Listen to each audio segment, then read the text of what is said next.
South India shopping mall the wedding మంత్ర సరికొత్త wedding collection south India shopping mall. మీడియాలో ప్రవీణ్ అన్న కనిపించడం చాలా అరుదు. ఎందుకని అసలు అంటే మీడియా ఫోబియా అనే ఏమన్నా? అలా ఏం లేదన్నా, మీడియా లేకుండా ఎలా మా సినిమాల ప్రమోషన్ అంటే ఇంటర్వ్యూలు ఇవన్నీ చాలా తక్కువ అనమాట. మీరు ఎక్కువ పని చేసుకుంటూ వెళ్ళిపోతుంటారు. కానీ పని అని కదన్నా, ఎక్కువ భయపడింది టు బీ ఫ్రాంక్ నీకు చెప్పడానికి. నీ ఇంటర్వ్యూ వెళ్ళిన తర్వాత యూట్యూబ్లో చిన్న చిన్న క్లిప్లు కట్ చేసి థంబ్నైల్స్ పెడతారు కదన్నా. ఓకే, అవి చాలా దారుణంగా ఉంటాయండి. అవి ఎవరు పెడతారో నాకు తెలియదు, కానీ దానికి భయపడి ఇంతకాలం యూట్యూబ్ ఇంటర్వ్యూలు ఇవ్వలేదన్నా. ఓకే, సో ఇవాళ నీకు నాకు పెద్ద పెద్ద వాళ్ళు అడిగితే కూడా సార్ మీకు దండం పెడతా, ఇది పరిస్థితి. ఎందుకంటే ఆ థంబ్నైల్స్ ఎంత దారుణంగా పెడతారంటే మీకు తెలియదు కదా, మళ్ళీ అవి రిపీట్ చేసుకుని ఆ టాపిక్ని మళ్ళీ రిపీట్ చేయడం నాకు ఇష్టం లేదు. కానీ దానివల్ల ఎక్కడి నుంచో ఊరి నుంచి ఫోన్ చేసి ఏంటి ఇదంట కదా అని అడుగుతుంటే ప్రశాంతంగా ఉన్న జీవితంలోకి ఆ ఫోన్లు వచ్చి ఎంత డిస్టర్బ్ చేస్తాయి అంటే ఆ థంబ్నైల్స్ పెట్టే వాళ్ళకి ఎంత అంటే మరి ఏ రకమైన లాభం ఉందో నాకు తెలియదు. కానీ మీకు వచ్చే లాభం కంటే మేము సఫర్ అయ్యేది ఎక్కువ ఉంటుంది. అదైతే వాళ్ళకి చెప్పాలనుకున్నాను నేను. ఓకే ఓకే, అంటే ఇంటర్వ్యూలు ఇవ్వకపోయినా మీరు ఎక్కడైనా ఈవెంట్కి వచ్చినా అవి థంబ్నైల్స్లో వెళ్ళిపోతుంటాయి, థంబ్నైల్లా పెట్టేస్తుంటారు ఎక్కువ అన్న. ఇప్పుడు నేను ఉన్నానన్నా, పెద్దోళ్ళు ఎవరో మాట్లాడితే ఇప్పుడు మనకు ఒక విషయం తెలియాలంటే ఎవరైనా చెప్పాలి ఆర్ ఎక్కడైనా చదవాలి. ఓకే, మనం అంత జీవిత సారాన్ని ఏమి కాసి పడబోచ్చు అని చెప్పడానికి ఇంకా టైం ఉంది. చెప్పే వయసు వచ్చినప్పుడు చెప్దాం. పెద్దోళ్ళు చెప్పింది వింటూ ఉంటాను, నేను ఎక్కువ వింటాను. అందుకే మన ఆడియో ఫంక్షన్లో కూడా ఎక్కువ థ్యాంక్స్ చెప్పేసి సినిమా ఆశీర్వదించడానికి అంతవరకే మాడతాను నేను పెద్దగా. కానీ ఈ ఇంటర్వ్యూ విషయంలో మాత్రం మీరు అలా సఫర్ అవ్వకుండా రాంగ్ థంబ్నైల్ వెళ్ళకుండా 100% థ్యాంక్ యూ సో మచ్. మీరు లోపల ఏది మాట్లాడారో అదే ఉంటుంది ఖచ్చితంగా థంబ్నైల్. ఏంటి భయ్య, ఎలా ఉంది జర్నీ? బాగానే ఉందన్న. దిల్ రాజు గారు ఇచ్చారు ఫస్ట్ అవకాశం, కొత్త బంగారు లోకం.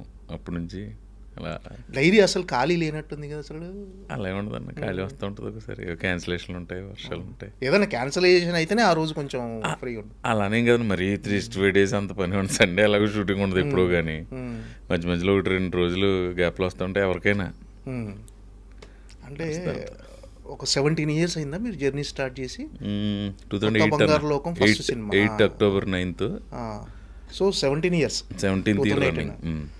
ఈ 17 years జర్నీ చూసుకుంటే ఏమనిపిస్తుంది అంటే ఇప్పుడు తెలుగు సినిమా ఇండస్ట్రీలో ఉన్న ది బెస్ట్ కమెడియన్స్లో ప్రవీణ్ ఒకరు.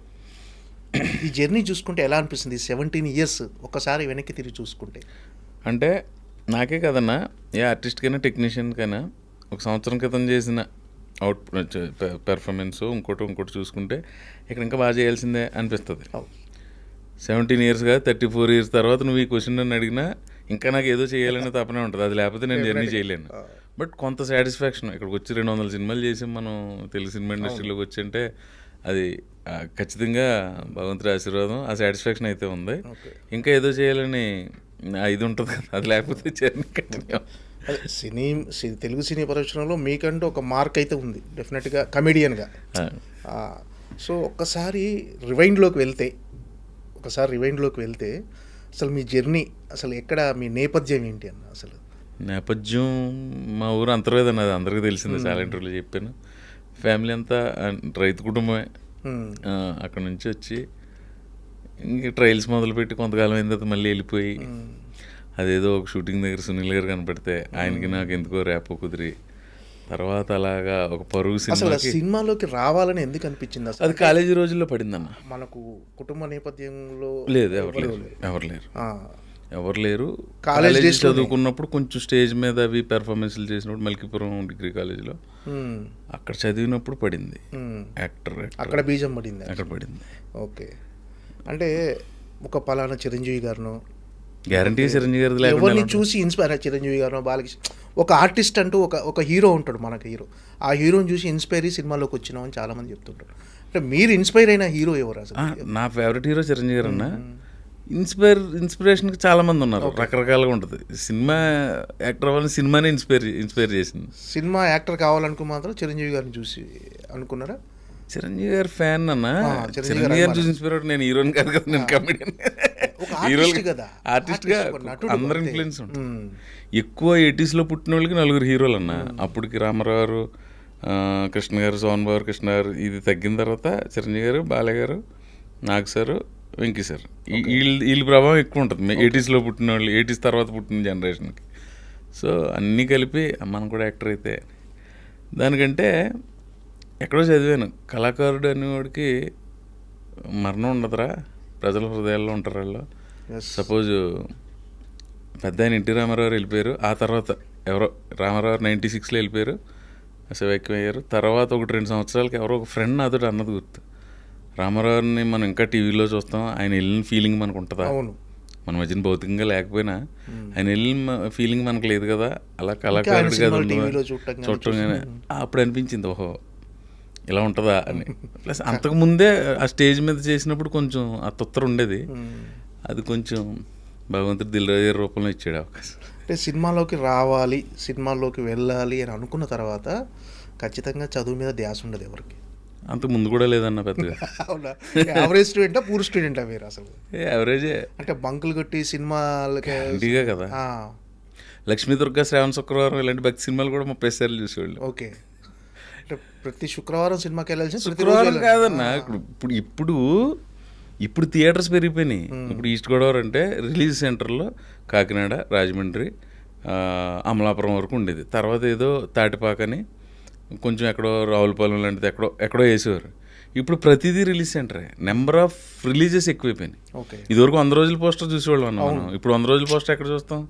ఆ రెవెన్యూ రావడానికి 100 రోజులు పడితే ఇప్పుడు 2 వీక్స్లో వచ్చేస్తుంది. ఒక వారం సినిమాలే అంతేగా, ఏదో అద్భుతంగా ఉంటే తప్ప. అవునన్నా, 92 ప్రింట్లతో రిలీజ్ అయింది అనేవారు, ఇప్పుడు 432 ప్రింట్లు క్యూబ్ వచ్చింది కదా, క్యూబ్లో కదా ఇప్పుడు టెక్నికల్. సో మా ఊరు వచ్చేసరికి మల్కీపురం, తాటిపాక, అమలాపురంలో 50 days అయిన తర్వాత సినిమాలు వచ్చేవి. ఓకే, పెద్ద హీరోలు వచ్చినప్పుడు ఇంకా అక్కడ శుక్రవారం అని ఏం లేదు, ఎప్పుడు కుదిరితే అప్పుడు తింటాం, ఇంట్లో దెబ్బలు తినే. అన్ని సినిమాలు చూసేవాళ్ళ, ఈ సినిమా ఆ సినిమా అని లేకుంటే అన్ని సినిమాలు చూసేవాళ్ళ.